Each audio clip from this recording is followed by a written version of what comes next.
Don't give up when the water's moving. Try the leader line with added weight. A game-changing float technique. Picture this. You're at your favorite riverbank early in the morning, mist rising above the rippling water, your float bobbing gently just outside the reed line. The scenery is perfect, but the fish aren't biting. The float keeps drifting. The current pulls it off target, and every tug you feel turns out to be a mischievous little minnow. Frustrating, right? Let's talk about 3 common challenges we face in wild water fishing. The float constantly twitches or trembles yet no real bites. In flowing water, the float quickly drifts downstream, never staying over your baited spot. In frustration, you switch to heavy weight, hoping to anchor the float, but the float just stays dead all day. No action whatsoever. But what if I told you there's one setup that can address all 3 of these issues at once? Yes, you guessed it, the leader line with added weight. But before you start wrapping sinkers onto your leader, let me warn you, there's one critical step many anglers overlook. Miss it, and this method loses much of its power. So how do we properly set up a weighted leader line? Step 1. Balancing the float. Precision first. Start with a fresh rig. Choose a sinker heavy enough to completely overpower the buoyancy of your float. When cast into the water, it should pull the float under instantly, no hesitation. Now, we fine-tune the rig using mid-water float balancing. Begin trimming your sinker, bit by bit, slowly reducing the weight until your float reveals all of its marker lines above water. This is called a full mark adjustment. Why do this? A tight connection between the float and the sinker creates a taut main line under the water. The tighter this underwater line is, the more responsive the float becomes to even the smallest bites. That's why a full mark float tuning is essential. It maximizes sensitivity and responsiveness. Step 2. Short leader plus added weight.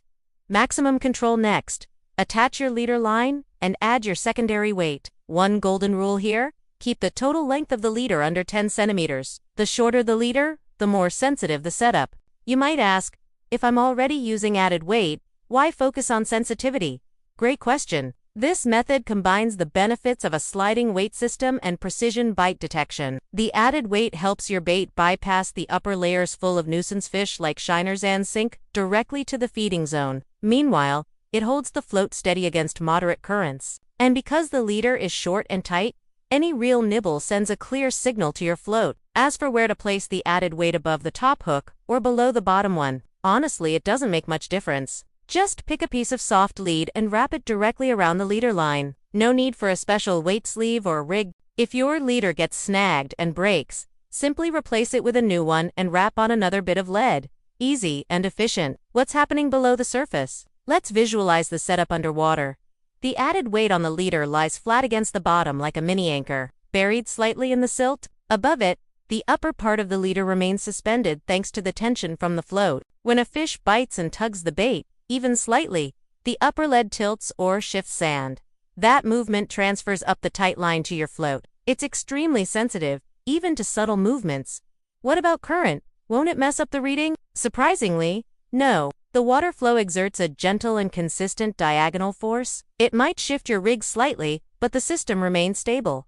What matters is that the float stays over the bait zone, and any irregular motion still gets accurately translated as a bite. Fast descent, less interference, thanks to the weighted leader. The bait drops quickly through the mid-water layers, dodging bait thieves like minnows and juvenile fish. They don't stand a chance. The bait hits bottom before they can even blink. The result: no more false alarms on the float. You're targeting larger, bottom-feeding species directly. Once the rig is in place, simply adjust the float upward to find the bottom. There's no strict rule on how many lines or marks should remain above the water. That's entirely up to your fishing style. Final thoughts: this weighted leader technique offers a triple benefit. Holds your float steady against flowing water, avoids harassment from small fish, maintains incredible bite sensitivity.